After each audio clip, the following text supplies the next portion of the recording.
welcome to lesson number 2 in, I've named it now, Abe's Bass School, or maybe it's just a bunch of BS. You be the judge. Today I'm going to actually begin playing bass, but only open strings. Open strings is when you don't press any fret, just play a free string that rings from the nut all the way to what's it called, the bridge. Yeah, and before starting, I just wanted to say I'm not a professional bass player. I'm just a hobbyist, and I'm learning to play bass. I want to share a little knowledge with you. If you're looking for a professional bass player, there are plenty to choose from. Like for instance, SBL, Scott's Bass Lessons, but they're not free. You have to pay to get the important information. But there are lots of free videos from Scott's Bass Lessons too. Studybass.com, but not everything is up on YouTube yet. So it's beginning to look very, very nice. I really like Andrew's videos. For instance, I was going to talk about how to use the right hand to pluck the strings when you're playing without a pick. When you play guitar, most often you play with a pick, but playing bass, usually you play with your fingers instead. But instead of me talking about that, go to Andrew's video, which I link from the description, and he explains it a lot better than me.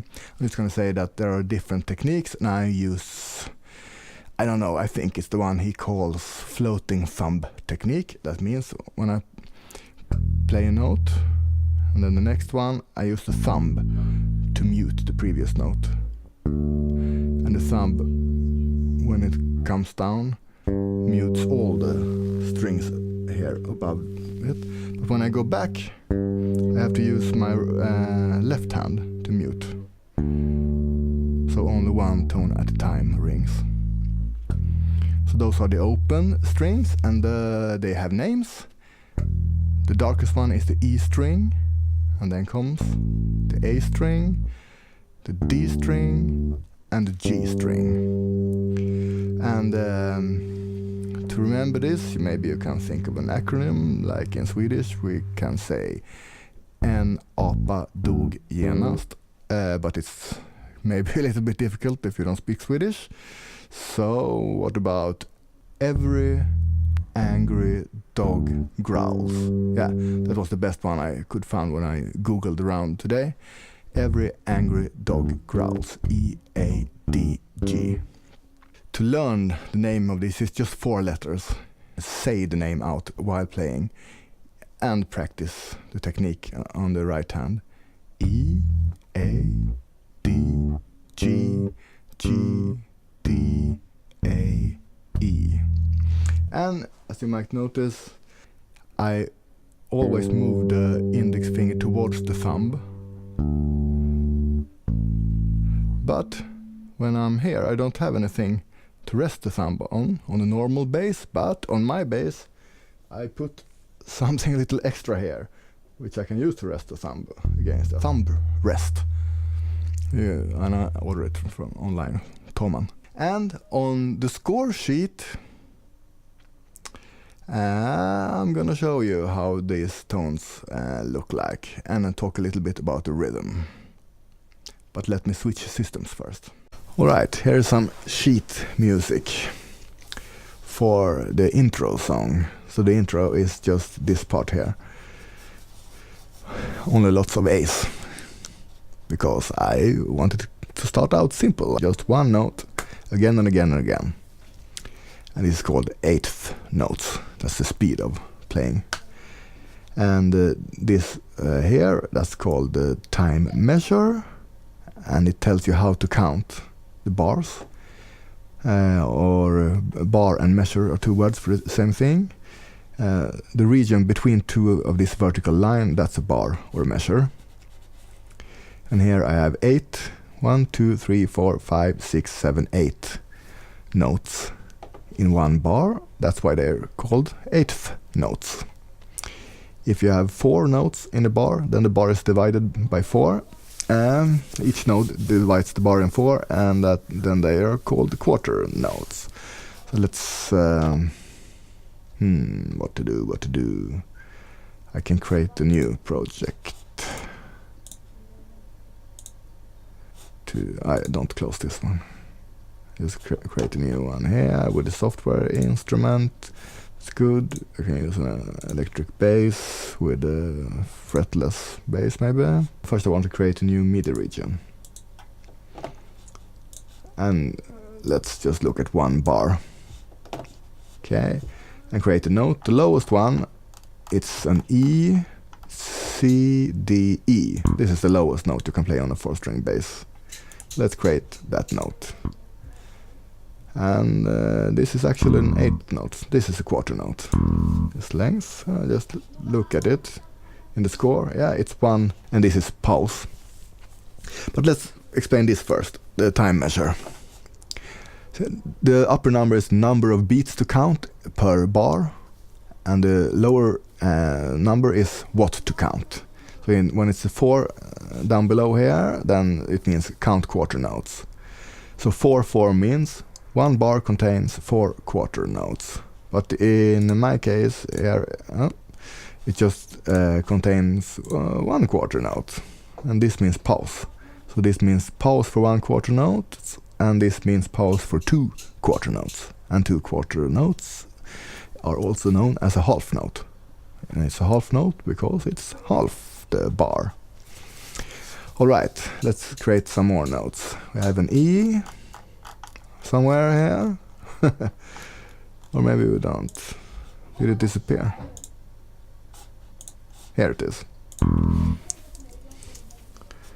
Let's create an A is the next open string, E, A, and then it comes a D.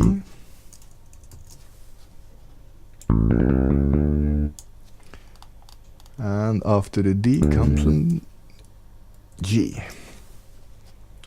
So let's get it up to G. Alright. So here are the positions for E, A, D, G. Every angry dog growls. That was the acronym. And if you want to learn all of the notes, here E is easy to remember. It's below here with an extra line. So that's easy to, and that's the lowest. It's down here below these lines, normal lines. And the first one with an extra line, that's a low E, the lowest you can play on a 4-string bass. So that's easy to remember. E, if it's a bass clef. If it's not a bass clef, well, then it's different. You can have a treble clef too. Bass clef is also known as a F clef.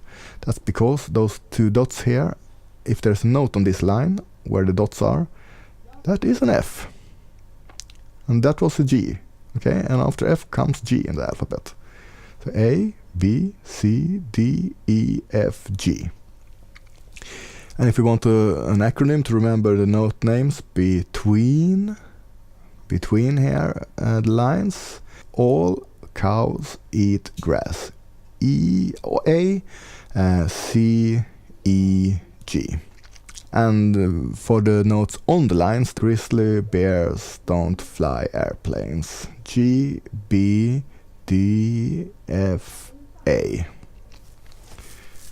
Okay, and that was an E, and between E and A, so that's E, F, G, and after G it repeats again to A. E, F, G, A, B, C, D, E, F, G.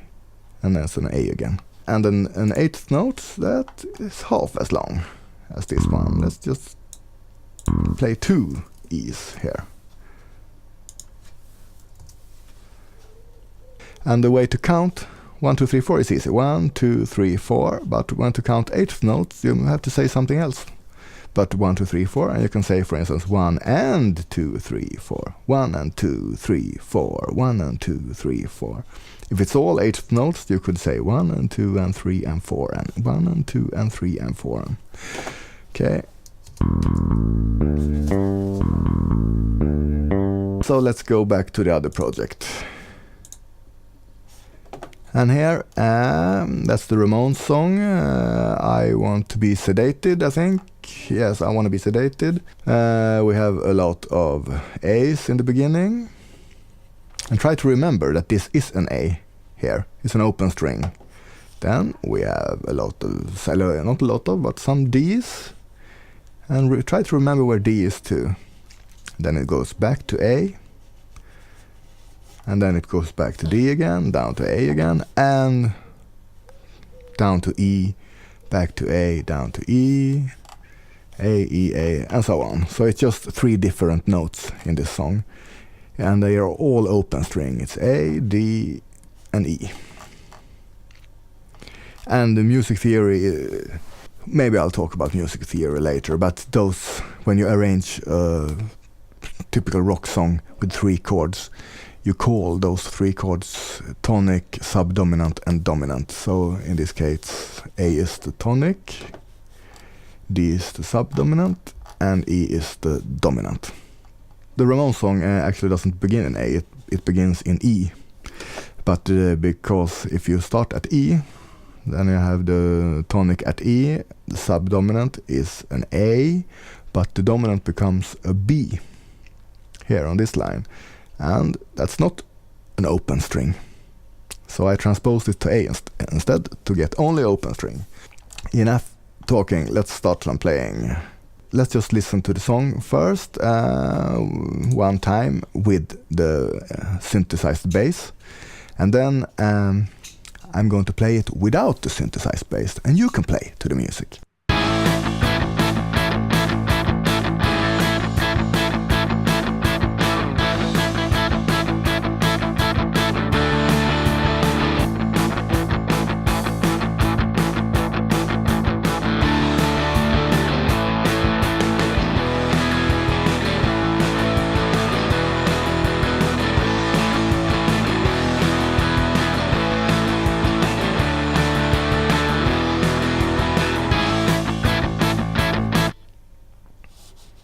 One more time, I can sing the melody too.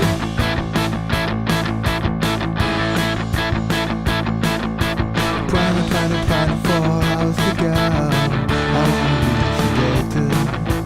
Nothing to do, nowhere to go. I wanna be sedated. Just get me to the airport, put me on a plane.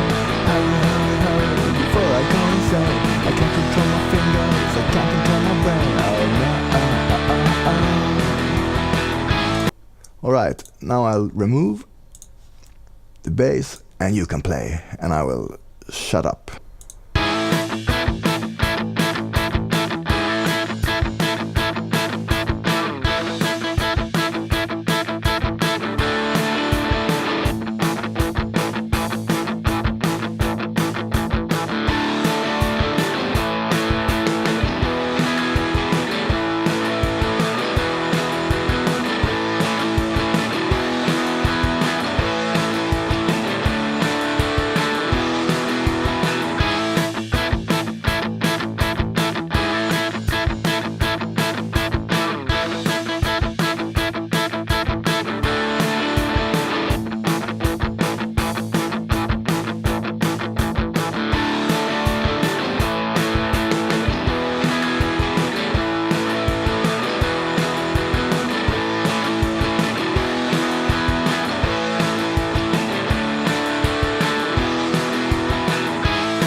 That's enough. You can just go back and play that over and over again if you want to practice more. Okay, I'll see you in the next video.